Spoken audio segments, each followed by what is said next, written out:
හයි යාළුවනේ. ඉතින් කොහොමද? අද ඔන්න අපි හතර දෙනාම ඉන්නවා අද එපිසෝඩ් එකට. අද අපි කතා කරන්න යන්නේ නිපුණිට ගොඩක් විශේෂ ඒ වගේම ඇත්තටම අපිටත් විශේෂ වුණ මාතෘකාවක් ගැන. ඉතින් ඒ තමයි නිපුණිගේ PhD එක ගැන. ඒක කෙටියෙන් කිව්වොත් අපේ YouTube channel එක සම්නිදින රස කතා පටන් ගනිද්දී PhD candidate කෙනෙක් කියලා අපි ඉන්ට්‍රොඩියුස් කරපු අපේ නිපුණි අද මේ වෙනකොට PhD එක ඉවර කළා. දැන් අපිට එයාව ඉන්ට්‍රොඩියුස් කරලා දෙන්න පුළුවන්. ડોક્ટર නිපුණි විතාරණ කියලා නේද නවද? ඔව් ඉතින් ඇත්තටම ඒ විශේෂ දේ ගැන කතා කරන්න තමයි අපි ආවේ. ඉතින් ඒ වගේම අද ගොඩක් විශේෂයි. තව විශේෂයක් තමයි අපි හතර දෙනාම ඉන්න එක. අපි මේ දවස්වලම මේ පහුගිය සතිකේම අපි දාපු එපිසෝඩ් වල අපි හතර දෙනාටම ඉන්න බැරි වුණා. එක්ක දෙන්නයි නැත්තම් තුන් දෙනයි. ඉතින් ඒකත් අපිට හරිම සතුටුයි. ඉතින් ඒ නිසාම අපි අපේ පර්සනල් කියන්නේ ඉතින් ඇත්තටම අපේ දෙයක් ගැන කතා කරන්න හිතුවා. ඒ වගේම අපේ හතර දෙනාගෙන් එක්කෙනෙක් නිපුණිගේ ඇත්තටම ප්‍රවුඩ් මූමන්ට් එකක් නේ. නෑ මම කියන්න හැදුවේ ඇත්තටම කිව්වොත් මේ අපි හතර දෙනා එකතු වෙලා කතා කරන්නේ හුඟ දවසකින් කියන්නේ අපි දැනටම Zoom meeting එක ඉවර වෙන්නම කතාකට ඉවර වෙලා එපිසෝඩ් එක පටන් ගන්න දෙවෙනි Zoom meeting එකෙන්. ඔව් දැන් මේ සඳුයි නව්වයි කිව්වා වගේ මේක අපි කාලෙකට පස්සේ හතර දිනාම කරන එකක්. ඇත්තටම මේක සමරන්න ඕන වෙලාවක් ඇත්තටම. අපි ඉතින් ඉස්සරහට අනිවාර්යයෙන්ම නිපුණී ලංකාවට ආවට පස්සේ මේක සමරන්නත් ඉන්නවා. ඉතින් දැන් මෙයා අපේ නිපුණී එක්සයිට්මන්ට් එකෙත් නේ ඉන්නේ PhD එක ගැන. ඉතින් එයාගේ ඒ හැඟීමයි එයාගේ ජර්නි එක ගැනයි විස්තර ඔයාලත් එක්ක ෂෙයා කරගන්න තමයි අපි හදන්නේ. ඉතින් ඔයාලටත් PhD එකක් කරන්න ආසාවෙන් ඉන්නවා නම් මම හිතනවා මේ අද අපි කතා කරන එකෙන් ඔයාලට පොඩි හරි දෙයක් එකතු කරගන්න පුළුවන් වෙයි ඔයාලගේ ජර්නි එකට උදව්වක් විදිහට. ඉතින් නිපුණී කතා කරන්න නිපුණී. ඇත්තටම මම හරිම ලැජ්ජයි ඒ වුණාට මං හිතුවා අද කතා කරේ නැත්නම් මම මේ ගැන කීයටවත් කවදාවත් කතා කරන්නේ නැහැ. ඒක නිසා මම දැන් තාමත් මම මේගොල්ලන්ටත් කිව්වා මගේ ඩිෆෙන්ස් එක ඉවර වෙච්ච නිසා මම මන්මත් වෙලා ඉන්නේ තාමත්. දවස් දෙකකට කලින් තමයි ඒක ඉවරුනේ. ඒ නිසා කතා කරන දේක් දැම්ම කතා කරලා ඉවර කරමු කියලා. ඔව් ඉතින් අපි මේ අපිත් ඇත්තටම ටියා මේ බලාගෙන අපි මේ වීඩියෝ එකේ මැදට දාමු අපි මේ ඩිෆෙන්ස් එකේ පොඩි රෙකෝඩින්. මොකද මේක කියන්නේ ඔයාගේ මතකයටත් හොඳයි කවදා හරි. ඒ වගේම ඇත්තටම විශේෂම දේ තමයි කවුරු හරි නංගි කෙනෙක් මල්ලි කෙනෙක් PhD එකක් කරන්න බලාපොරොත්තු වෙමින් ඉන්නවා නම් ඒ කියන්නේ මොකක් හරි අයිඩියා එකක් ගන්න පුළුවන් නේ.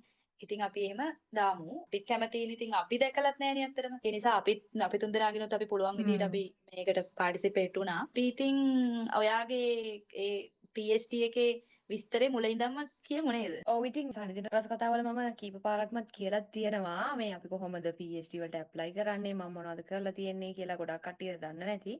ඉතින් මම අද ජොයින් වෙච්ච කට්ටියට මතක් කරන්න හිතුවා. ඒතර මම අපි හතර දෙනාම ඇත්තටම ජපුර කැම්පස් එකේ අපි එක ඩිපාර්ට්මන්ට් වල තමයි හිටියේ. එකෙන් මම හිටියේ කෙමිස්ට්‍රි ඩිපාර්ට්මන්ට් එකේ. එතකොට කෙමිස්ට්‍රි ඩිපාර්ට්මන්ට් එකේ සාමාන්‍යයෙන් ලංකාවේ මේන් ගවර්න්මන්ට් යුනිවර්සිටිස් හැම එකම වගේ කෙමිස්ට්‍රි ඩිපාර්ට්මන්ට් එකේ ළමයිව සාමාන්‍යයෙන් යවනවා. ඒ කියන්නේ ළමයින්ට ඔපචුනිටි එකක් තියෙනවා හයර් ස්ටඩීස් වලට ලේසියෙන් ෆුල් ස්කෝලර්ෂිප්ස් හම්බෙලා USA, කැනඩා, ඕස්ට්‍රේලියා, නිව්සීලන්ත, යුරෝප් ඉංග්ලන්ඩ් වගේ රටවල් වලට යන්න. ඉතින් මාත් ලකි වුණා එහෙම කෙමිස්ට්‍රි ස්පෙෂල් වලට සිලෙක්ට් වෙලා එහෙම යන්න. ඉතින් මම ඇත්තටම කැනඩා තමයි සිලෙක්ට් කරගත්තේ. මගේ ප්‍රයිවට් හේතුත් තිබුණා කැනඩා සිලෙක්ට් කරගන්න. ඉතින් ඒ සිලෙක්ෂන් ප්‍රොසෙස් එකෙන් පස්සේ ඇත්තටම මම ප්‍රොෆෙසර්ස්ලාට ලියනකොට කීප දෙනෙක්ම මට කතා කරා. හැබැයි මම මුලින්ම කතා කරේ ලකීලි මේ මගේ PhD සුපර්වයිසර් ග්‍රෙග්. ඊට පස්සේ එයාට ඇත්තටම ග්‍රෙග් කියන්නේ ගැන කතා කරොත් එහෙම එයා හරිම මේ ග්‍රේට් සයන්ටිස්ට් කෙනෙක්. හැබැයි එයාටත් පොඩ්ඩක් මතක තියාගෙන ඉන්න එහෙම ඒ කියන්නේ කැලෙන්ඩර් එකක් එහෙම නෑ. ඕගනයිස් ගතියක් අඩු කමකුත් තියෙනවා ටිකක්. පොඩ්ඩක් අපි වගේ. ඇත්තටම මගේ මේ පළවෙනිම Zoom meeting එක තියෙන තිබුණේ ලංකාවේ වෙලාවෙන් රෑ 2ට. ඊට පස්සේ රෑ 2ට මේ මගේ කැම්පස් එකේ යාළුවෝ මට ලොග් වෙලා මගෙන් එන්න අහන්න පුළුවන් ප්‍රශ්න වගේ අහලා එහෙම ලෑස්ති වෙලා ඉතින් මම හොඳටම බය වෙලා. ඉතින් පළවෙනි මගේ මීටින් එක ප්‍රොෆෙසර් කෙනෙක් එක්ක. ඊට පස්සේ 2:00යි 3:00යි මේ මිනිස්සයා නෑ කියන්නකෝ. ඊට පස්සේ මම මේ ඒ දවස්වල ඉතින් ප්‍රොෆෙසර් කියලා තමයි කියන්නේ සර් එහෙම කියලා මේ මම මෙහෙම බලන් හිටියා එහෙම කියලා. ඊට පස්සේ මෙයා කියන oh shoot I forgot about the meeting. කියලා ඉවරලා එයාට අමතක වෙලා මම මෙතන බොක්ක කූල් වෙලා ඉන්නවා. එතකොට මේ ඊට පස්සේ කොහම වෙන දවසකට ෂෙඩියුල් කරා. ඊට පස්සේ මම පස්සේ තමයි දැනගත්තේ එයා හරිම ෆන් ඩයල් එකක්. දැන් එයා මේ දවස්වල කියන්නේ මේ why did I join the second meeting ඒ වගේ තමයි කියන්නේ මම වදයක් වෙන්න ගත්තාම ලැබ් එකේ කට්ටියට. I wish I missed that second meeting as well. ඔන්න මේව තමයි කියන්නේ. ඊට පස්සේ දැන් අපේ lab manager එහෙමත් ඒ දෙන්නම හරිම හොඳයි. ඒ lab manager එහෙමත් why did you go to that second meeting කියලා මම තමයි අහන්නේ. මම මොකක්ද කතාව දෙනකොට. දන්නවනේ ෆස්ට් එක ඔව්. මෙහෙම මිස් කරා. ඔව්. කොහොම හරි ඉතින් ඒ වගේ ඒ වුණාට ඒ දවස්වල ඉතින් හරියම බයෙන් ඒ වුණාට මෙහෙ ආවට පස්සේ තමයි තේරුනේ ඉතින් ඇත්තටම මෙහෙ University of Manitoba කියන්නේ එහෙම ලොකුවට ප්‍රසිද්ධ යුනිවර්සිටි එකකුත් නෙමෙයි. දැන් අපේ ලැබ් එකට ඊට පස්සේ ආවට පස්සේ තමයි දැනගත්තේ ඉතින් එහෙම මේ ගොඩාක් ෆන්ඩින් එහෙමත් තියෙන ලැබ් එකක් ඇත්තටම. ඒ වගේ ඒ අතින් ඇත්තටම ලකි. මොකද ලක් එක නිසා තමයි ඒ වගේ වණන් වෙන්නේ. මොකද අපි දන්නේ නැහැනේ මෙහෙ ඉඳන් ඇප්ලයි කරලා යනකොට මොන වගේ ප්‍රොෆෙසර් කෙනෙක්ද එහෙම කියලා. සමහර ප්‍රොෆෙසර්ස්ලා මීට හාත්පසින්ම වෙනස් වෙන්න පුළුවන්. ඔව් අනික මේ ඔයා අපි කලින් එපිසෝඩ් එකක් කතා කරා මේ කොහොමද අපි ඇප්ලයි කරන්නේ ඉස්කෝලේ එකට. ඒක ඔයා කිව්වේ ඔයා ගොඩකට 100කට විතර ලිව්වා කියලා. ඉතින් හිතන්නකෝ ඔයා කැමති විදිහේ එහෙම කෙනෙක් එනවා කියන එකම. අන්න ඒක තමයි. දැන් මම ඕස්ට්‍රේලියා, නිව්සීලන්ඩ් වලත් කීප දෙනෙක්ටත් ලිව්වා. කැනඩාවල ඇත්තටම 25ක් 30ක් විතර ඇත්තටම ලිව්වා. කැනඩාවල විතරක්.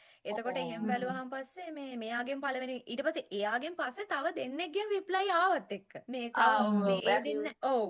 ඒ වුණාට මෙයාට එතකොට ඕකේ කියලා තිබුණේ. වෙලාවට මට ඒ කට්ටියකින් ආවේ නැත්තේ මොකද මෙයා ඒ කියන්නේ මුලින් ආවා නම් ඒගොල්ලන්ටනේ ඕකේ කියන්නේ. අනික නිපුණිට හොඳයි කියන්නේ ඇත්තටම මට හිතෙන්නේ ඒ කියන්නේ ගොඩක්ම හොඳයිනේ. දැන් අපි වගේවත් නිපුණි සාමාන්‍යයෙන් අර කට්ටියත් එක්ක ඉන්ටරැක්ට් වෙන්නේ නැහනේ. එයා නිපුණට හරියන කොටසක් ඉන්නවා. නැත්තම් නිපුණට හරියන්නේ නැහැ මේ ඉන්න බෑ එහෙමනේ.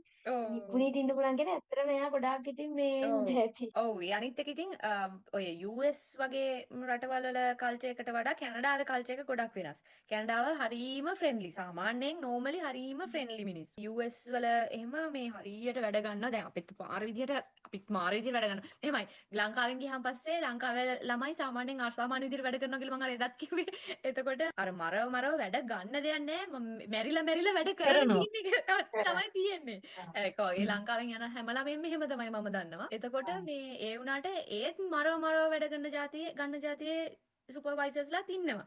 ඒ හැබැයි ඒ පර්සන්ටේජ් එක කැනඩාවේ ගොඩක් අඩුයි. කැනඩාවේ සුපර්වයිසර්ස්ලා හරි හොඳයි. මොකද ඒගොල්ලන් කැනේඩියන් නිසා. අතන මගේ සුපර්වයිසර් නම් ඉමිග්‍රන්ට් කෙනෙක්. එයා මෙහි ඇවිල්ලා තියෙන බැචලර්ස් කරන්න. ඒ වුණාට මෙහෙම ප්‍රතිච්ච කැනේඩියන්ස්ලා වුණත් හරිම හොඳයි ගොඩක් වෙලාවට. ඉතින් කොහොම හරි මේ අවුරුදු 4 ඉතින් ඩ්‍රාමාත් තිබුණේ නැත්තේ නෑ. ඉතින් ඩ්‍රාමා නැති ලැබ් වත් වර්ක් ප්ලේස් වත් මේ ලෝකේ නෑ.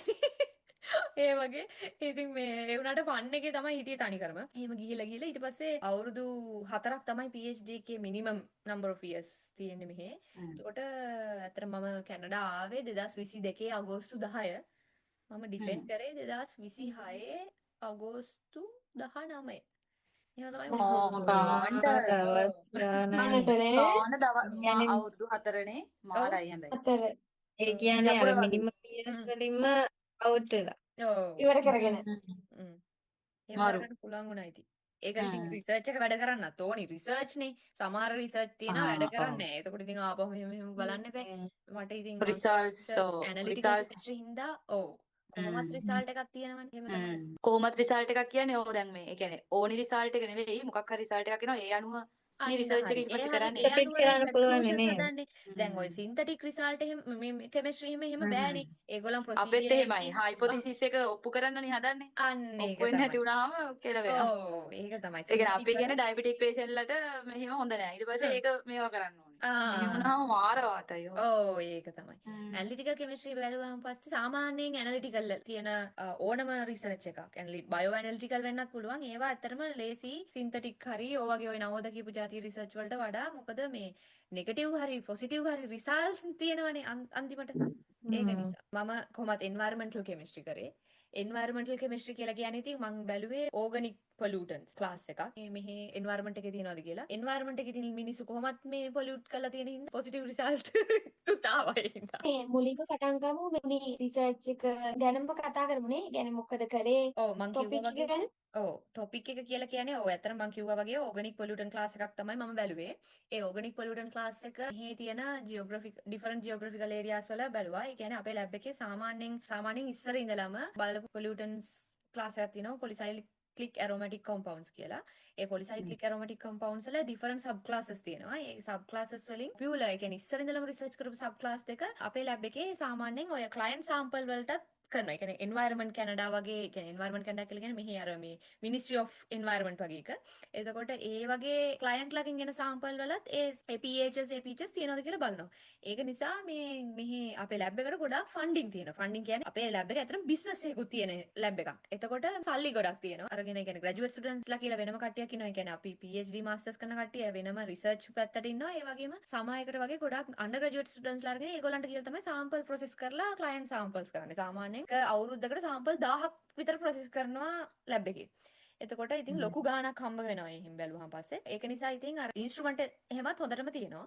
එතකොට මම කරේ ඇත්තටම අලුත් පොලියුට් අර සබ් ක්ලාසස් වලින් අලුත් සබ් ක්ලාස් එකකට රිසර්ච් මගේ රිසර්ච් එකෙන් බලපු එක. ඒ සබ් ක්ලාස් එකත් ඇත්තටම මේ අර ලොකු ඇටෙන්ෂන් එකක් දුන්නේ නැති වුණාට ඒවත් අර වගේම තියෙනවා කියලා තමයි ඉතින් මට හම්බුනේ.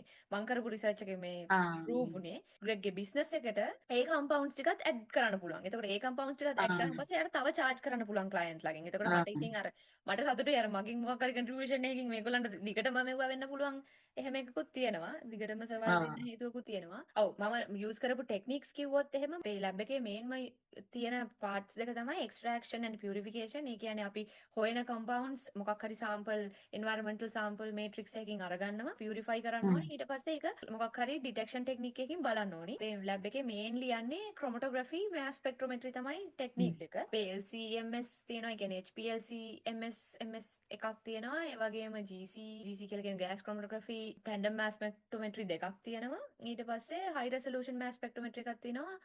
GC by GC කියලා 2D GC කියලා ටෙක්නික් එකක් එක්ක. එතකොට ඒවා ඇත්තටම හරිම මේ ඇඩ්වාන්ස් ඇනලිටිකල් ටෙක්නික්. හැබැයි අපිට අපේ කෙමිස්ට්‍රි මේ අන්ඩර්ග්‍රැජුවේට් වල ඒවයි හැම එකක්ම අපි කවදාවත් සමහර ඉන්ස්ට්‍රුමන්ට් ඇත්තටම ජීවිතේට දැකලවත් නැති වුණාට ඔක්කොම බෑග්ග්‍රවුන්ඩ් ඉන්ෆර්මේෂන් හැමදේම උගන්වලා තමයි ලංකාවෙන් එවන්නේ. එතකොට අර ප්‍රැක්ටිකල් හෑන්ඩ් ඔන් නොලෙජ් එක විතරයි අපිට මේ මෙහෙන් ගන්න තියෙන්නේ. ඒකත් ඉතින් මාරම වටිනවා. ලංකාවේ අඩු සම්පත් වලින් ළමයින්ට මාරම දෙයක් ඇත්තටම අලුත්ම ටෙක්නික් මේ ඉඳන්ම උගන්වලා තමයි යවන්නේ. ඉතින් ඒක අපිට ලොකු උදව්වක්. ඔව් දන්නවනේ ඉතින් මේ අනිවාර්යෙන් PhD වලට ගියාම ඕවා හම්බ වෙනවා එහෙම කියලා. අර ඉන්ස්ට්‍රුමන්ට් එකේ වීඩියෝ එකක් හරි පෙන්නලා ඉතින් කරනවානේ. අන්න ඒක තමයි. මේ ඔව් එතකොට මේ නිපුණි මේ ඔය දැන් ඔය බලපු කම්පවුන්ඩ්ස් මේ environment pollutants නේ. ඒතර මොකක්ද ඒවෙන් කියන්නේ මේ මොන හරි ලෙඩ හැදෙනවද මිනිස්සුන්ට? ඔව් ඒ කියන්නේ ඔව් ඔය අර මේන් පොලියුටන් ඒ සබ් ක්ලාසස් දෙක කිව්වේ ඒකේ තියෙන කම්පවුන්ඩ්ස් මේ ගොඩක් කාසිනෝජෙනික් කම්පවුන්ඩ්ස්.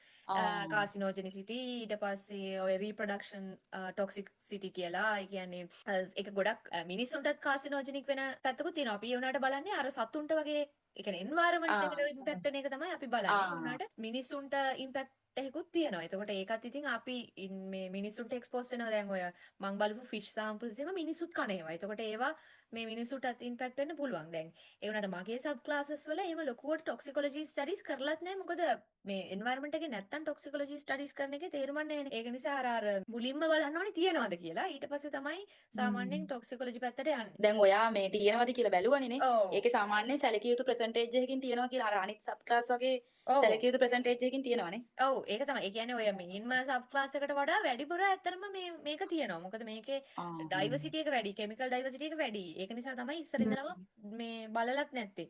ඉස්සර ටෙක්නික්ස් දියුණු නෑනේ. ඒ කියන්නේ ඔය ලිමිට් ඔෆ් ඩිටෙක්ෂන්ස් එහෙම ගොඩක් වැඩිනේ ඒ කාලේ. එතකොට පේන්නේ නැහැ. ස්ටෑන්ඩඩ්ස් කියන්නේ අපි මැච් කරන්න ස්ටෑන්ඩඩ්ස් තියෙන්නේ බෑ කමර්ෂියලි අවైలබල්. ඒව නෑ. එතකොට එහෙම ප්‍රශ්න හින්දා තමයි ඒක මේ මෙච්චර කල් පරක් වෙලා තියෙන්නේ. අනිත් එක ඉතින් ඒ වගේම දැන් මේකේ අනිත් එක තමයි තව දෙයක් දැන් මේ දවස්වල environmental chemistry වල මේන්ම ફોකස් වෙන කිමිකල් જાතිය තමයි PFAS කියලා කියන්නේ. ඔය නිකන් ඔය ටෙෆ්ලෝන් මේ type of chemicals කුකින් භාජනවල තියෙන හරි ඒ වගේ ඒවා ඒවා මාරම ටොක්සික්. ඇත්තටම පුදුම ටොක්සික්. හැබැයි ඒ තරම් ටොක්සික් නෑ මේවා. එතකොටත් less attention එකක් තියෙනවා. ඒ වුණාට අර කාලයක් යනකොට ඉතින් එක්ස්පෝස් වෙනකොට මේ වයින්ොත් ටොක්සිසිටි එකක් එන්න පුළුවන්. එහෙම එකක් තමයි ඉතින් මම කරේ. ඒ කියන්නේ ඔයාගේ රිසර්ච් එකෙන් තව අලුත් රිසර්ච් ටොපික්ස් ගොඩාක් ඉස්සරහට කරන්න පුළුවන් ඒරියා එකක් ඕපන් වෙලා තියෙනවා. ඔව් මම මේ මගේ ෆියුචර් වර්ක් ස්ලයිඩ් එකේ මම මේ මම හිතන්නේ මට ඒක මේ ඩිෆෙන්ස් එකේදී කියන්න අමතකුණා. ඒකට මම මේ ෆ්ලයි ස්ලයිඩ් එකේ ප්‍රැක්ටිස් කරනකොට මම ග්‍රෙග්ට කිව්වේ මේ අනිවාර්යෙන් කියන්න ඕනි මෙතන මේ තව PhDs 5කට විතර කන්ටෙන්ට් මෙතන තියෙනවා. ඒක නිසා ඉතින් මම මේක ෆියුචර් වර්ක්ස් විදිහට දෙනවායි කියලා. එතකොට නිප්පුණි මේ ඔයා කියනකො දැන් අවුරුදු 4ක් කියන මිනිමම් years ගානෙන් ඔයා දැන් සම්පූර්ණ කරන්නේ ඔයාගේ PhD එක. එතකොට දැන් සාමාන්‍යයෙන් ඇකඩමික් කියන්නේ ඔයාගේ ආසාව තියෙන ඇකඩමික් ජොයින් වෙන්නනේ. ඉස්සරහට රිසර්ච් කරන්න ඒවටනේ ඔයා වැඩිපුර කැමති. එතකොට දැන් අපි මේ පැත්තෙන් බලනකොට හැමෝටම වගේ පබ්ලිකේෂන්ස් කියන එක මාර වැදගත්. ඔව්. එතකොට ඔයා කියන්නකො කොහොමද දැන් ඔයා අයේ හිටපු අවුරුදු 4 ඇතුලේ කොහොමද ඔයා මේ පබ්ලිකේෂන්ස් ඔයාට කරගන්න සපෝට් එකක් හම්බුණාද? එතකොට ඔයාට කොයිතරම් පබ්ලිකේෂන්ස් ප්‍රමාණයක් කරගන්න පුළුවන් වුණාද? ඒක ඔයාට දැන් ඉම්පැක්ට් වෙන්නේ කොහොමද වගේ ඔව් අයිඩියා එකක්? ඇත්තටම පබ්ලිකේෂන්ස් තමයි ඉතින් ඇත්තටම මේ රිසර්චර් කෙනෙක් වුණාන් පස්සේ PhD එකක් කරත් ඊට පස්සේ මාස්ටර්ස් කරත් පබ්ලිකේෂන් එකක් තියෙන එක මාරම වැදගත්. එතකොට සමහර ෆීල්ඩ්ස් තියෙනවා පබ්ලිකේෂන්ස් දාන්න ගොඩාක් අමාරුයි පොඩි ජර්නල් එකක උනත්. මොකද රිසර්ච් තියෙන්න බෑ පබ්ලිකේෂන් එකක් දාන්න. එහෙම එතකොට මම අර කලින් කිව්වා වගේ ඇනලිටිකල් කෙමිස්ට්‍රි වල ගොඩක් වෙලාවට අර දැන් එන්වයරන්මන්ටල් පොලියුටන්ට්ස් වගේ බලනකොට ගොඩක් වෙලාවට රිසර්ච් තියෙනවා. අපිට මොකක් හරි ස්ටැටිස්ටිකල් මේ ඇනලිසිස් කරාම පස්සේ මොකක් හරි රිසල්ට් එකක් දෙන්න පුළුවන්. ඒකේ අර ඉම්පැක්ට් ෆැක්ටර් එක, ඒ කියන්නේ ජර්නල් ඉම්පැක්ට් ෆැක්ටර් එක තමයි මේ රඳාපවතින්නේ ක්වොලිටි එක මත. එතකොට මේ පබ්ලිකේෂන්ස් කොහොම හරි කරගන්න පුළුවන් එකක් තියෙනවා මේ ෆීල්ඩ් එකේ. හැබැයි අර ක්වොලිටි පබ්ලිකේෂන්ස් කරන එක තමයි මේ වැදගත්. මොකද දැන් එතකොට ඒ වගේම තමයි දැන් මේ එන්වයරන්මන්ටල් කෙමිස්ට්‍රි හරි එන්වයරන්මන්ටල් කෙමිස්ට්‍රි ගමුකෝ. එන්වයරන්මන්ටල් කෙමිස්ට්‍රි ගත්තොත් එමේ ඒ ෆීල්ඩ් එකේ කට්ටිය දන්නවා මොනවද ක්වොලිටි ජර්නල්ස් ඒ වගේ. එතකොට ඒ වගේ ඒවට දාන්න තමයි ෆුල් try එක දෙන්න ඕනේ. ඒ වගේම ඇනලිටිකල් කෙමිස්ට්‍රි එතකොට පබ්ලිකේෂන් කරන්න තියෙන ස්ටෑන්ඩඩ්ස් මේ මීට් කරන්න හරි අමාරුයි ඉන්ස්ට්‍රුමන්ට්ස් එහෙම නැතුව. ඉන්ස්ට්‍රුමන්ට්ස් එහෙම හරියටම තියෙන්න ඕනේ. එතකොට ඒ ඉන්ස්ට්‍රුමන්ට්ස් එහෙම තිබුණ එක මට මාර වැදගත් වුණා. ඊට පස්සේ ඉතින් පබ්ලිකේෂන්ස් වලට අනිත් එක මේ මගේ සුපර්වයිසර්ත් පබ්ලිකේෂන්ස් වලට ගොඩාක් පුෂ් කරන කෙනෙක්. ඒක නිසා ඉතින් පබ්ලිකේෂන්ස් මගේ එක පබ්ලිකේෂන් එකක් තාම මේ සබ්මිට් කරලා නැහැ. ඒ කියන්නේ තීසිස් එකට දැම්මට තාම පේපර් එක සබ්මිට් කරලා නැහැ. ඒකත් එක ගත්තොත් මට ඇත්තටම පබ්ලිකේෂන්ස් 6ක් වගේ තියෙනවා ෆස්ට් ඕතර්. එහෙම කරන්න පුළුවන් වුණේ ඇත්තටම අර මං හවපු කම්පවුන්ඩ් ක්ලාස් එකේ එහෙම කලින් කට්ටිය කරලා නැති එකයි මට කන්ක්ලූෂන්ස් ඩ්‍රෝ කරන්න තරම් මේ මට සාම්පල්ස් වල ඒවා ඩිටෙක්ට් කරගන්න පුළුවන් වෙච්ච එකයි තමයි ඉතින් මේන් හේතුව. ඒ වගේම හේතුව තමයි ඉතින් අර ග්‍රැජුවේට් ස්ටඩිස් ආවට පස්සේ අර 4-5 ජොබ් එකක් කරනවා වගේ නෙමෙයි. එතකොට අර සමහරලාට වීකෙන්ඩ් එකේ මම ඩේටා ඇනලිසිස් කරන්නේ ගොඩක් වෙලාවට රෑට. එතකොට ලැබ් එකේ වැඩ කරලා ඇවිල්ලා හවසත් වැඩ කරලා එහෙම තමයි ඉතින්. ඒ වුණාට ඉතින් ලොකු ස්ට්‍රෙස් එකක් ගන්නත් නැහැ කොහොමවත් මොකද මගේ වැඩේනේ. මට ඉක්මනට ඉවර කරන්නනේ. එතකොට මේ එහෙම අවුලක් නැහැ. ඒක නිසා ඉතින් එහෙම පබ්ලිකේෂන්ස් ඇතරම ලොකු සපෝට් එකක් හම්බුණා. අනිත් එක තමයි දැන් මගේ සාම්පල් මම සාම්පල් ප්‍රොසෙස් කරන්න නැති සාම්පල් 500ක් විතර. ඒ සාම්පල් 500ම ස්ටෙප්ස් ඒ කියන්නේ එක සාම්පල් සෙට් එකක් කරන්න සාමාන්‍යයෙන් සතිය එකමාරක් විතර යනවා. සාම්පල් 25ක් විතර කරන්න සතිය එකමාරක් විතර යනවා. ඒ වුණාට ඒ සාම්පල් කරන්න මට සමහර ස්ටුඩන්ට්ස්ලා දුන්නා. ග්‍රෙග් සමර් ස්ටුඩන්ට්ස්ලා දීපු හින්දා සමර් ස්ටුඩන්ට්ස්ලා තමයි ගොඩක්ම මගේ අන්තිම සාම්පල් ප්‍රොසෙස් කරේ. සමර් ස්ටුඩන්ට්ස්ලා සාම්පල් 300ක් විතරවත් අඩුම තරමේ ළමයි ප්‍රොසෙස් කරන්න ඇති. ඒක නිසා ඉක්මනට ඉවර කරන්නත් පුළුවන් වුණා. ඇප්ලිකේෂන් වලටත් ලේසි වුණා. එහෙම ඉතින් අර ගොඩක්ම උදව් හම්බුණා ගොඩක් කට්ටියගෙන්. එතකොට නිපුණී මේ දැන් ඔයාගේ රිසර්ච් එකට ඕනි සාම්පල් ගන්න කවුද එතකොට තීරණය කරන්නේ ඔයාමද මෙහෙම මේහින් ගන්නවා ඒ ප්‍රොසෙස් එක පොඩ්ඩක් කියන්නකෝ කොහොමද කියලා. මම ඇත්තට මුලින්ම කරේ අර ඒවා හොයන්න පුළුවන් මෙතඩ් ඩෙවලොප් කරපු එක. ඊට පස්සේ සාම්පල්ස් හතරම මේ ස්පෙસિෆිකලි මේවමයි බලන්න කියලා අපි එහෙම මුලින්ම හිතුවේ නැහැ. මොකද මේ කවදාවත් ඒක එහෙම ලොකුවට බලලා නැති හින්දා ඒ කම්පවුන්ඩ් ක්ලාස් එක. ඊට පස්සේ මේ ග්‍රෙග්ගේ ඉන්නවා ගොඩාක් කොලැබොරේටර්ස්ලා. එතකොට ඔය එන්වයරන්මන්ට් කැනඩා එකේ කට්ටිය තයි මේ තව මේ යුනිවර්සිටි ඔෆ් වින්සර් කියලා මෙහි තව යුනිවර්සිටි එකක් තියෙනවා. ඒකේ බයොලොජි ඩිපාර්ට්මන්ට් එකේ ප්‍රොෆෙසර් කෙනෙකුයි තමයි මට ගොඩක්ම සාම්පල්ස් එව්වේ. මට ලේක් සෙඩිමන්ට් සාම්පල්ස් සුයි ෆිෂ් සාම්පල්ස් වලයි තමයි මම බැලුවේ. මම බලපු ලේක්ස් දෙක තමයි ලේක් ඔන්ටේරියෝ ලේක් ඊරි කියන දෙක. ඒ දෙක ඇත්තටම අර ග්‍රේට් ලේක්ස් කියලා කියන්නේ මොනවද? පංච මහවිල් කියලා අර පොඩි කාලේ ඉගෙන ගන්නේ අන්නේ එහෙම තමයි. මම තාම කවදාවත් මගේ ඇස් දෙකට ඒ කියන්නේ ප්ලේන් එකකින් යනකොට හැරෙන්න එතනට ගිහිල්ලා කවදාවත් ඒ දෙක දැකලා නැහැ. මට ඒ වුණාට එහෙම සාම්පල් ලැබිලා තියෙනවා. ඊට අමතරව මේ කැනඩාවේ වෙන වෙන මේ ප්‍රොවින්ස් වලින් මට සාම්පල්ස් හම්බෙලා තියෙනවා. ඒනට මගේ පබ්ලිකේෂන්ස් වල ફોකස් කරලා තියෙන්නේ මේ ඒරියාස් දෙක. එතකොට ඒවා ගන්න එක ඒ කියන්නේ දැන් ඔයාට ඒවා එන්න කවුද ඒවා ඒ කියන්නේ එක ප්‍රොවින්ස් වලින් හරි ඔය ලේක් වලින් හරි ගේන්නේ කවුද? ඒක ගේන්නේ ඒකට මේ හැම ඒක ඇත්තටම මේ ඒ කියන්නේ ෆීල්ඩ් යනවා කියලා ලංකාවෙත් තියෙනවා. හරිද? ෆීල්ඩ් ෆීල්ඩ් සයන්ටිස්ට්ලා කියලා තියෙනවා කට්ටියක්. ඒ ෆීල්ඩ් සයන්ටිස්ට්ලා තමයි ගිහිල්ලා ඒවා අරන් එන්නේ. එතකොට මේ ඔය එන්වයරන්මන්ට් කැනඩා එක කියන්නේ මම කියවනේ මේ මෙහි එන්වයරන්මන්ට් මිනිස්ට්‍රි එක වගේ කියලා.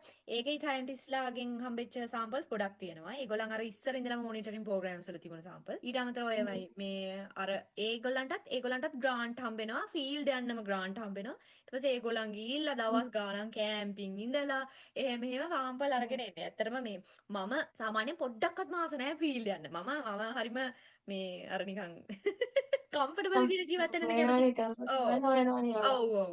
ඒක නිසා මට පොඩ්ඩක්වත්ම ෆීල්ඩ් යන්න බෑ. ඒ කියන්නේ මම මුලින්ම ග්‍රෙග්ගේ මේ කලින් රිසර්ච් බලලා මම ග්‍රෙග්ගෙන් ඇහුවා එක අනිත් එක මේ සත්තුනේ මට සත්තු බලන්න කිසිම උවමනාවකුත් නැහැනේ. මට ඒ කියන්නේ මට මාළු සාම්පල්ස් ගෙනල්ලා ඇනලයිස් කරන එක මට ඒක ප්‍රශ්නයක් නෑ. උනාට මාළුවා මරන්න මට බෑනේ. එතකොට මේ එහෙම නිසා මම මේ ග්‍රෙග්ගෙන් ඇහුවා මේ කොහොමද කවුද මේ සාම්පල්ස් මටත් යන්න වෙනවද ෆීල්ඩ් කියලා මම මුලින්ම ඇහුවා. මම යන්නේ නෑ කියන්න තමයි ඇහුවේ. මම නම් එන්නේ නෑ ඔය පැත්ත පළාතවත් කියන්න තමයි හැදුවේ.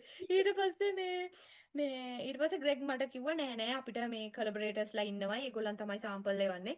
මේ එහෙම ෆීල්ඩ් යන්න උනා නම් මමත් මේක කරන්නේ නෑ කියලා එයා ඒවල තිබ්බා. ඊට පස්සේ මම දැනගත්තා මටම ගැලපෙනවා තමයි එහෙනම් කියලා.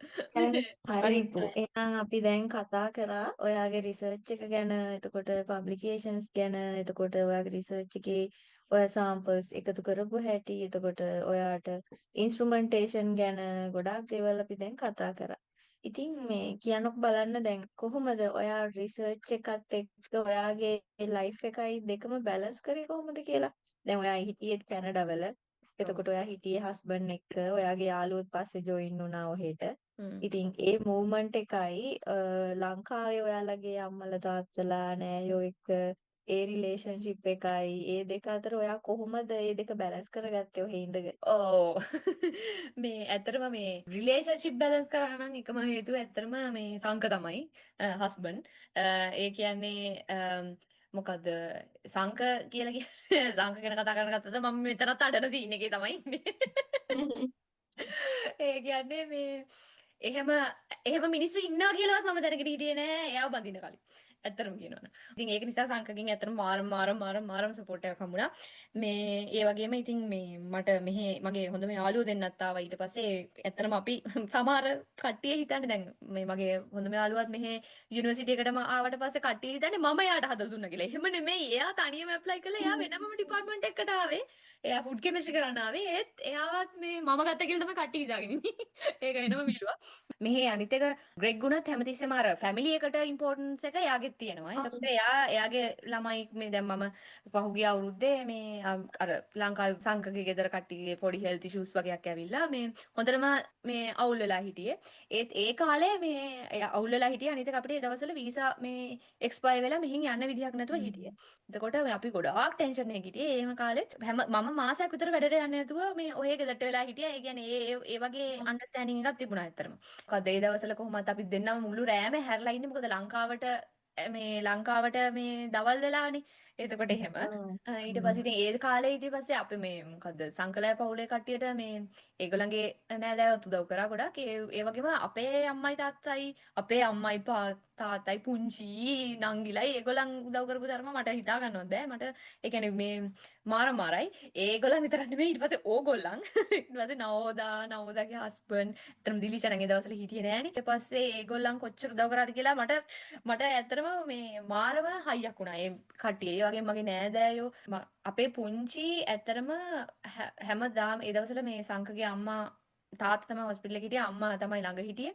එතකොට අපේ පුංචි දවස් 3-4 මේ බත් එහෙම අරගෙන ගිහිල්ලා තිබුණා. ඊට පස්සේ අපේ අම්මා හිටියේ රත්නපුරේනේ. ඒගොල්ලන් හිටියේ ගාල්ලේ. අපේ අම්මා ගිහිල්ලා නැවතිලා හිටියා. මට ඒ දේවල් ඇත්තටම ඒ මිනිස්සු හින්දා තමයි මම හැමතිස්සෙම හිතන්නේ මම ආපහු ලංකාවට එන්න ඕනි කියලා. ඒ කියන්නේ මේ මෙහෙම ඉඳලා මේ ඒ කියන්නේ ඒගොල්ලන් ඇත්තටම මට පුදුම මේ හයියක් උනේ මේක කරන්න. මට ඕක ගැන කතා කරන්න පුළුවන් ඉතින් මේ පැය ගාණක් ඉතින් ඒ වුණාට ඊට පස්සේ අර අපේ අනිත් ඉස්කෝලේ හොඳම යාළුවා මේ එයාත් හරියම බිසි කෙනෙක්. ඒ වුණාට එයාත් ගිහිල්ලා ලේ දීලා මේ උදාරි මේ බලුවාම පස්සේ ඉතින් ඇත්තටම මේ මිනිස්සු හින්දා තමයි ඒක කරගන්න පුළුවන් වුනේ. බැලන්ස් කරන්න මට ඇත්තටම කරන්න දෙයක් තිබුණේ අනිත් මිනිස්සු හැමෝම මට උදව් කරපු එක තමයි කරේ. ඔව් ඉතින් මේ ඒ කියන්නේ මෙහෙමනේ දැන් ඔයා මුලින් කියපු විදිහට ඔයාට PhD එකට හරිම හොඳ සුපර්වයිසර් කෙනෙක් එක්ක ඉක්මනට ආවා. ඒ හැමදේම ලස්සනට ස්මූත්ලි ගියා. එතකොට දැන් මේ අහන් ඉන්න අය හිතයි මෙයා ලකි එහෙම කියලා. එහෙම නෑ ඇත්තටම PhD කරන අතරේ ඒ කියන්නේ ප්‍රශ්න එනවනේ. දැන් ඔයා අහන් ඉන්න කට්ටියට කියන්න ඕනේ. يعني give up වෙන්නේ නැතුව දැන් මේ ඒ වගේ ප්‍රශ්න එනවා. ලොකු ප්‍රශ්න ආවනේ කියන්නේ. ඇත්තටම අසාමාන්‍ය තරම් ගොඩ ඔව් සාමාන්‍යයෙන් ඉගෙන ගන්න ළමයෙක්ට එන්න පුළුවන් ලොකුම දේනේ අම්මලා තාත්තලාගේ ඉෂුස් කියන්නේ. ඔව්. එතකොට ඉතින් ඒවටත් ෆේස් කරගෙන PhD එකක් කරන අතර ඒ ස්ට්‍රෙස් එකයි ඔක්කොම බැලන්ස් කරගෙන කරන්න මේ පුළුවන් ඔව්. වුණා ඉතින්. අනිත් හ්ම්. අයට කියන්න තියෙන්නේ එහෙම ප්‍රශ්න ආවහම ඉතින් කොහොම හරි බැලන්ස් කරගෙන එහෙම හ්ම්. කරන්න ඔයාලට පුළුවන් වුණේ ඉතින් අවට හිටපු කට්ටිය අන්න නිසා. හරි. ඔව්. ඔව්. ඒක තමයි කොහොම මම හරි හැමතිස්සෙම හිතන්නේ අර දැන් ගොඩාක් ඉම්පෝටන්ට් Tamanට වටින මිනිස්සු ටිකක් ඉන්න එක. ඒ කියන්නේ හ්ම්. ඒ මිනිසුන්ට වැදගත්කමක් ජීවිතේ දෙන්න ඕනි. මොකද ඒ මිනිසුන්ට වැදගත්කමක් දුන්නාම පස්සේ තමයි කටක් කරලා ඒ මනුස්සයාගෙන් අනේ මට මේක කරලා දෙන්න පුළුවන්ද කියලාත් අහන්න පුළුවන්. එතකොට ඉතින් අර ඒ කවදා හරි මේ ෆේවර් එක රිටර්න් කරන්න හිතාගෙන හරි මේ එහෙම දෙයක් අහන්න පුළුවන් වෙන්නේ ඒ නිසා. ඉතින් ඒක නිසා ඇත්තටම අර ළඟින් හිටපු මිනිස්සු ටික නම් කියලා වැඩක් නැහැ. ඔව්. නිපුණගේ රිසර්ච් එක ගැන එතකොට කොහොමද ෆැමිලි එකයි PhD එකයි බැලන්ස් කරගත්තේ ඒවා ගැන අපි කතා කරානේ. දැන් මට ආස හිතුණා නිපුණිය අහන්න ඩිෆෙන්ස් ඩේට් එක ගැන දවස ගැන. ඔයාලට මොකද හිතෙන්නේ? අතරම මේ අපි ජොයින් වුණා ඒ වෙලාවේ නේද Zoom link එක නිපු අපිට වෙලාසන දැම්මා. ඊට පස්සේ අපිත් කවදාවත් දැකලා නැහැනේ. ඉතින් අපිත් ඒකෙන් එක්ස්පීරියන්ස් එකක් ගත්තා. ඒ කියන්නේ අපි දැකලා නැති දෙයක් බලන්න පුළුවන් වුණා. අපි ජොයින් වෙලා හිටියා. ඉතින් කියන්නකො නිපුණිය එදා දවස ගැන කොහොමද සහ ඊට කලින් දවස ගැන කියන්නේ ඔයා කොහොමද ස්ට්‍රෙස් වුණාද? කලින් මේ කොහොමද ඒක මැනේජ් කරගත්තේ? ඇත්තටම කලින් දවසේ නෙමෙයි කලින් සති දෙක විතර ඉඳන් පොඩ්ඩක් ස්ට්‍රෙස් වෙලා තමයි හිටියේ. ඔව්. ඊට පස්සේ අන්තිම දවස් 3 වගේ නම් මට පිස්සු වගේ. හොඳේ. ඒ කියන්නේ මම මේ ඇත්තටම ඩිෆෙන්ස් එකට වඩා අමාරුයි සාමාන්‍ය කැන්ඩිඩේසි එක්සෑම් එක. කැන්ඩිඩේසි එක්සෑම් එක තිබුණේ මීට අවුරුදු දෙකකට වගේ කලින්. ඔව් දෙකකට හරි ගිය අවුරුද්දේ මන්ද. කොහොම හරි ගිය අවුරුද්දේ පෙබරවාරියට තමයි කැන්ඩිඩේසි එක්සෑම් එක තිබුණේ. ඒකට මම ඒ වුණාට මීට වඩා ගොඩාක් රෙඩි වෙලා හිටියා වගේ තමයි මට මතක. මං කැන්ඩිඩේසි එකේ මේ අන්තිම දවස් වෙනකොට අනේ ඉක්මනට ඒ දවස් එනවා නම් එහෙම ඩිෆෙන්ස් එකේ එහෙම නෙමෙයි අනේ තව දවස් දෙක තුනක්වත් තියෙනවා නම් මට කියනවා හිතුනේ ඊට පස්සේ ඒ වුණාට දැන් ඩිෆෙන්ස් එක තිබුණේ මෙහෙන් දවල් එකට එහෙම වෙලා තියද්දිත් ඕගොල්ලෝයි අම්මලයි හැමෝමත් ජොයින් වුණා ඒකටත් thank you ඊට පස්සේ මොකද්ද මේ එදා කොහොම හරි එදා හොඳටම බය වෙලා එදා නෙමෙයි දවස් 3ක 4ක ඉඳන් හොඳටම බය වෙලා හිටියේ බය වෙලා හිටියේ කියන්නේ හොඳටම බය වෙලා හිටියේ ඊට පස්සේ ඊට පස්සේ ඉතින් ඩිෆෙන්ස් එක දවසේ උදේ නැගිටලා බලා ගන්නවා කියලා ටිකක් හිටියා මොකද දවල් එකට තිබුණ හින්දා ඒ වුණාට කිසිම දෙයක් බලන්න පුළුවන් කමක් තිබුණේ නැහැ ඊට පස්සේ කෝල් කරලා අම්මටයි නංගිටයි කතා කර කර හිටියා ඊට පස්සේ සංකත් හිටියා කොහොමද දා මේ ඊගාවට ඉතින් මේ ලෑස්තිලා ගියා. ගිහිල්ලා ඊට පස්සේ මුල් ටිකේ නම් ඒ ප්‍රසන්ටේෂන් එක කරනකොටත් පොඩක් නර්වස් ගතිය තිබුණා. ඕගොල්ලොත් කිව්වේ මේ නර්වස් බය වෙලා වගේ හිටියා කියලා දැනුණා කියලා. එතකොට මේ බය වෙලාම තමයි හිටියේ. අතත් වේවුලන ටයිප් එකට මෙහෙම අත මෙහෙම මේ කී ඇරෝ කී එකට මේ අත තියනකොට මට පේනවා මගේ අත වේවුලනවා කියලා. ඊගාව ස්ලයිඩ් එක දාන්න. ඊට පස්සේ මේ ඊගාව ටික වෙලාවක් ගියාට පස්සේ හරි ගියා. ඊට පස්සේ මම හොඳටම බය වෙලා හිටියේ. මගේ කමිටි එකේ කට්ටිය හරියම හොඳයි. කමිටි එකේ ඒ කියන්නේ කමිටි එක කියලා කියන්නේ අපි මේ PhD එකක් කරනහම ෆස්ට් ඉයර් එකේ ඉඳලම සුපර්වයිසර් හැරෙන්න තව ඩොක්ටර්ස්ලා 3 දෙනෙක් ප්‍රොග්‍රස් එක බලනවා. එක්සෑම් මේ PhD thesis එකත් එක්සැමිනර්ස්ලා විදිහට වැඩ කරන්නේත් ඒගොල්ලන්. ඊට අමතරව තව එක්ස්ටර්නල් ඒක නිසා මම ඒගොල්ලන්ව අවුරුදු 4ක ඉඳන් දන්නවා. ඒගොල්ලන් ඇත්තට මේ 3 දෙනාමත් හරිම හොඳයි. කැනේඩියන් මිනිස්සු මේ මාරම හොඳයි. ඊට පස්සේ මේ අලුතෙන් ආපු එක්කෙනා මේ University of Toronto වල මේ ප්‍රොෆෙසර් කෙනෙක් එයා මේ අලුතෙන් ආපු කෙනෙක් කියන්නේ එයා එක්ස්ටර්නල් එක්සැමිනර් විදිහට මේකට විතරක් ආවේ. එයා කිසිම මේ ග්‍රෙග් එක්කවත් මාත් එක්කවත් කිසිම කොලැබොරේෂන් එකක් නැති කෙනෙක් ඒ යුනිවර්සිටි එකෙන් හොයලා තමයි දෙන්නේ. එතකොට එයා අහන ප්‍රශ්න තමයි මම ඇත්තටම වැඩිපුරම බය වෙලා හිටියේ. ඊට පස්සේ ඉතින් ඒ වුණාට එයාත් එහෙම නෑ. එයාත් මාරම මේ පටන් ගන්නකොටමත් ඉතින් එන්කරේජ් වෙන විදිහට කතා කරලා තමයි එයා ප්‍රශ්න ඇහුවේ. ඊට පස්සේ එදා ඉතින් එදත් මේ සංකත් ගිහිල්ලා ඔක්කොම සෙටප් කරලා ග්‍රෙගුයි සංකයි තමයි ඔක්කොම සෙටප් කරලා Zoom meeting සෙටප් කරලා ඔක්කොම ටික කරේ. ඊට පස්සේ මේ ඊට පස්සේ ඉතින් ෂේප් එකේ වුණා ඉතින්. ඇත්තටම හවාස් වෙනකම්ම අර ඇඩ්‍රිනලින් ලෙවල් එක උඩම තමයි තිබුණේ. ඒ කියන්නේ මට දැනෙනවා තාම මගේ ඇඟට හොඳ නැහැ කියලා. දැන් තමයි පොඩ්ඩක් අඩු වෙලා තියෙන්නේ. ඉතින් ඇත්තටම එහෙම වෙන්න එපායි නේ. නිකන් ලේසි පහසු දෙයක් නෙවෙයිනි කරේ. PhD එකක් නේ. අවුරුදු 4ක මහන්සිය ඔව්. එකපාර එක දවසින් එහෙම පිට ඔව්. දානකොට නේද? එතනින්නේ ඩිසයිඩ් කරන්නේ මේ නිපුණි Facebook එකේ දාලා තිබුණානේ මේ වීඩියෝ එකක් එක්ක ඒ මොමන්ට් එක ඩිෆෙන්ස් එකේ මොමන්ට් එක තෑන්ක් කරලා හැමෝටම පෝස්ට් එකක් දාලා තිබ්බා. එතකොට අපේ ඉස්කෝලේ මේ යාළුවෙක් දාලා තිබුණා මේ අපේ ඉස්කෝලේ අපේ බැච් එකේ මේ ෆස්ට් ටයිම් අපේ බැච් එකෙන් ආපු ඩොක්ටර් රේට් එකක් ගත්ත කෙනා තමයි නිපුණි කියලා. ඉතින් ඇත්තටම ඒක දැක්කම අපිට මාරම සතුටක් ආවා. මාරම ඒක මාර අමුතු ෆීලිං එකක් මොකද මේ ඇත්තනේ ඒක පිටිපස්සට කල්පනා කරලා බලනකොට ෂාව් ඔව්. උනේ මෙයා තමයි ඇත්ත ෆස්ට් තමා. කියලා එතකොට ඉතින් ඇත්තටම අපි තුන් දෙනාටම මාරම හැපි ඉතින් ඔව්. අපේ හොඳම යාළුවෙක්ට පළවෙනි පාරට මේ වගේ අපි දන්නම කෙනෙක්ට නේද එහෙම ෆස්ට් ඔව් ඔව්. ඩේට් එක හම්බෙනකොට ඇත්තටම අපිටත් සෑහෙන සතුටුයි නේද? ඒ කියන්නේ අනිත් එක PhD එක පුරාවටම අපි කතාත් කරා. ඒ කියන්නේ එකපාරට ඔව්. දැනගෙනත් නෙවෙයිනේ. ඒ කියන්නේ ඔව්.